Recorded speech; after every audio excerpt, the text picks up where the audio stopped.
X कैसे करें। बहुत सारे बच्चे यहाँ पे एक मतलब बहुत हो सकता है, कुछ भी हो सकता है, तो ये 30 हो भी सकता है, नहीं भी हो सकता। तो इस कंफ्यूजन में बच्चे कंफ्यूज हो जाते हैं। हेलो स्टूडेंट्स, तो जैसा कि हमारा स्टैटिस्टिक चैप्टर चल रहा है, उसमें मैं आपको मीन मीडियन मॉड का जो बेसिक वीडियो है वो मैं बना चुकी हूँ। उसमें आपको मैं बता चुकी हूँ कि कैसे हमें अलग अलग सीरीज में mean median mode find out करना है। और मैंने प्रॉमिस किया था कि मिसिंग फ्रीक्वेंसी का वीडियो भी मैं लेकर आऊँगी, तो आज मैं वही लेकर आई हूँ। मिसिंग फ्रीक्वेंसी का video missing frequency in median.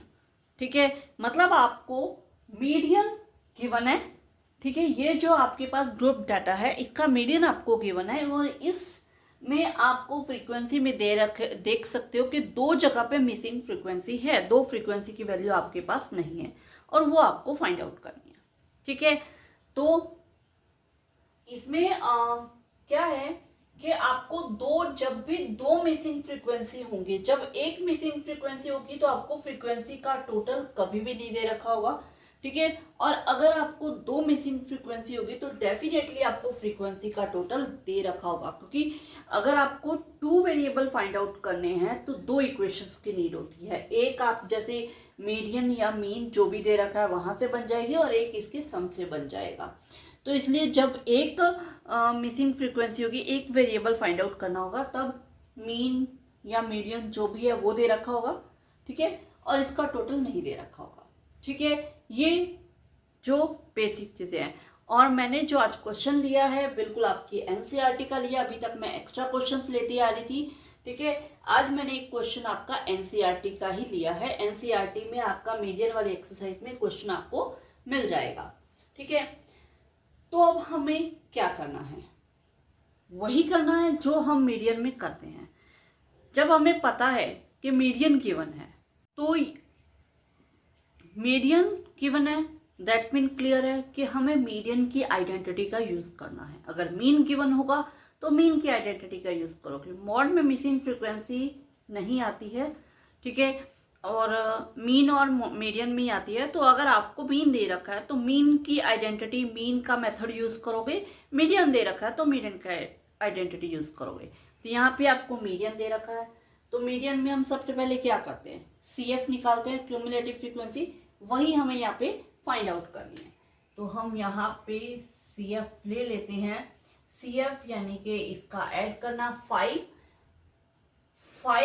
अब एक्स कैसे करें। बहुत सारे बच्चे यहाँ पे एक मतलब बहुत कॉमन मिस्टेक करते हैं।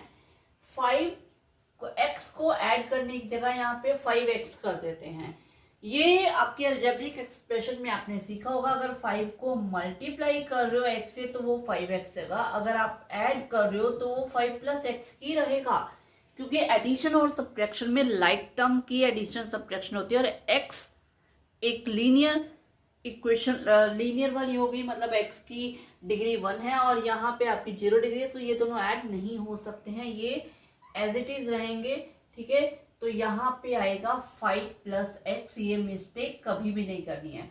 अब 5 + x + 20, तो ये दोनों लाइक टर्म है, ये दोनों ऐड होके ये हो जाएगा 25 + x। इसी तरह 25 में 15 ऐड हो जाएगा, ये आ जाएगा 40 + x। अब y आ गया, क्योंकि ना तो y इसकी लाइक टर्म है ना इसके साथ लाइक टर्म है, तो ये भी एज इट इज ही आ जाएगा। ठीक है, अगर वो किसी की लाइक टर्म होता तो ऐड हो जाता, यहाँ पे 5x दे रखा होता तो आप x में ऐड कर देते।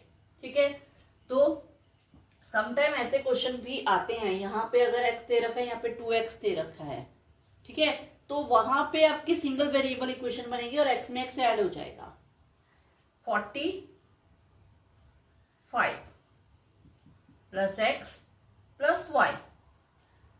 ठीक है, अब हमें पता है कि ये जो है ये हमेशा उतना ही आता है जितना इसका टोटल होता है।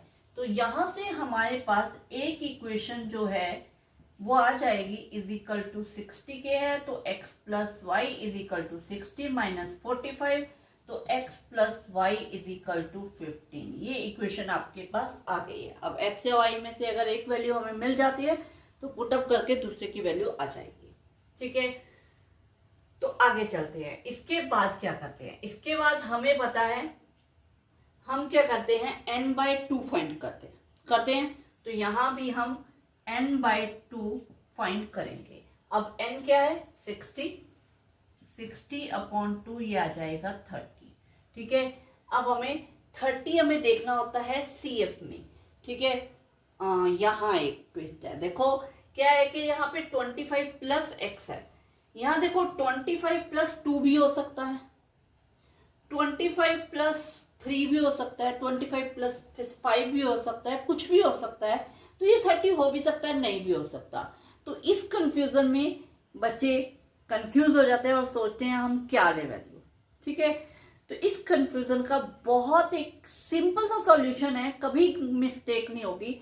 आप क्या देखो, आपको यहाँ पे ये मीडियन का ले रहे हो, तो मीडियन क्या दे रखा है, मीडियन दे रखा है 28 जो जिस वैल्यू के बीच में आ रहा है। CI में देखो कौन सी वो जो है CI क्लास इंटरवल के बीच में आ रहा है, ये 20 से 30 के बीच में आ रहा है।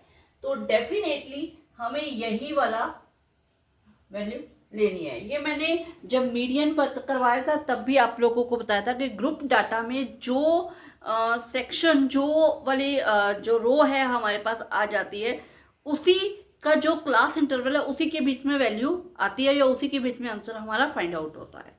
ठीक है, तो यहाँ पे क्योंकि हमें 28.5 दे रखा है, तो 28.5 20 to 30 के बीच में आ रहा है, तो डेफिनेटली हमें यहीं से उठाना है CF, ये वाली है। ठीक है, तो इस तरह से अगर देखोगे कभी मिस्टेक नहीं होगी डेफिनेटली। ओके, तो देखो अब हमें, तो ये रो हमारी सिलेक्ट हो गई है। यहाँ पे ये 28.5 देख के हमें पता है 20 और 30 के बीच में है, तो हमें यही वाली CF लेनी है।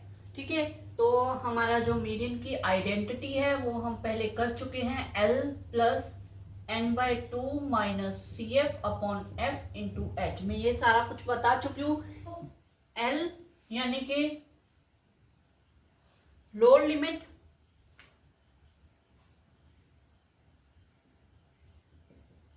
ठीक है। अब ये L हमें वही लेना है जो हमने रो लिया, यानी कि 20 आ जाएगा हमारा। n/2 हमारे पास 30 है, माइनस CF, पीछे वाली CF लेनी होती है। मैंने अपने लास्ट के वीडियो में बिल्कुल अच्छे से बताया था कि जो भी हमें मतलब हमारा जो रो हम सिलेक्ट करते हो उससे पीछे वाली CF हमें लेनी होती है। तो CF आ जाएगी 5 प्लस x अपॉन F आ जाएगी 20 इंटू H होगा इन दोनों का डिफरेंस, H यानी कि height, upper limit minus lower limit. ठीक है, तो इन दोनों का डिफरेंस 10, तो ये 10, ये 0 से 0 कट गया, 20 एज इट इज 30। पहले हम इस ब्रैकेट को खोल लेते हैं, माइनस x/2, ये हमारे पास आ गया। इसको सॉल्व करके हमारा आंसर आ जाएगा। और ये मीडियन हमें गिवन है, इसका मतलब ये सारी वैल्यू जो है वो इक्वल टू है 28.5 के। अब यहाँ पे हमें सिर्फ x की वैल्यू फाइंड करनी है, तो सबसे पहले हम क्या करते हैं, इस 20 को उधर ले जाके सब्ट्रैक्ट कर देते हैं। यहाँ हो जाएगा 25 माइनस x/2, 28.5 माइनस 20। अगेन जब भी आपको ये डेसिमल वाली एडिशन सब्ट्रैक्शन करनी है तो वो कॉलम वाइज लिख के ही करनी है, ये मिस्टेक कभी नहीं करनी, क्योंकि ये मिस्टेक बहुत ज़्यादा भारी पड़ जाती है। तो 8.5 आ गया आपके पास। अब ये जो 2 डिवाइड में है इसे उधर ले जाके हम क्या कर देते हैं, मल्टीप्लाई कर देते हैं। ये आपके 8.5 टू उधर ये आ जाएगा 17। ठीक है, अब हम x को इधर ले आते हैं, ये प्लस का हो जाएगा, और 17 को इधर ले जाते हैं, तो ये आ जाएगा 25 माइनस 17 इक्वल टू x। तो 25 में से 17 जाएंगे तो x की वैल्यू आपके पास 8 आ जाएगी। ठीक है, क्योंकि x प्लस वाई हमारे पास 15 है, तो 8 plus y is equal to 15, तो y is equal to 15 minus 8 यानी कि 7। तो आपके पास x और y दोनों हमारे पास फाइंड आउट हो गए हैं। ठीक है, क्लियर हुआ कि सिंपली जैसे हम मीडियन सॉल्व करते हैं हमने बिल्कुल वैसे ही किया। बस हमें ये जो फॉर्मूला था, एक तो ये देखने में हमें इसका यूज करना पड़ा, ठीक है। दूसरा, ये जो आइडेंटिटी थी इसमें वैल्यूज पुट करते गए, इसको सॉल्व करते गए, मीडियन की जगह मीडियन की वैल्यू रख दी और उसको सॉल्व करते करते, लीनियर इक्वेशन सॉल्व करते करते हमारे एक्स की वैल्यू आ गई। एक्स की वैल्यू आई, हमने पहले जो इक्वेशन बना चुके थे उसमें पुटअप किया तो हमारे वाई की वैल्यू भी आ गई, ठीक है। आई होप बिल्कुल क्लियर हुआ होगा। अगर इसी में आपको सिंगल मिसिंग फ्रीक्वेंसी आती है तो क्या होगा, आपको ये 60 नहीं दिया होगा, ये वाली इक्वेशन आपकी नहीं बनेगी, ये इक्वेशन नहीं बनेगी, यहाँ से आपकी एक्स की वैल्यू निकल गई, दैट्स ऑल, यही होगा, ठीक है। सिंगल मिसिंग फ्रीक्वेंसी होती है तो, ठीक है। मेरे नेक्स्ट वीडियो में मैं मीन में मिसिंग फ्रीक्वेंसी का सम करवाने वाली हूँ, ठीक है। आप लोग कमेंट करना कि मैं एनसीईआरटी की प्रॉब्लम सॉल्व करवाऊँ या फिर कोई एक्स्ट्रा सम लूँ, ठीक है। तो आपके कमेंट के हिसाब से ही मेरा वीडियो बनेगा, ओके।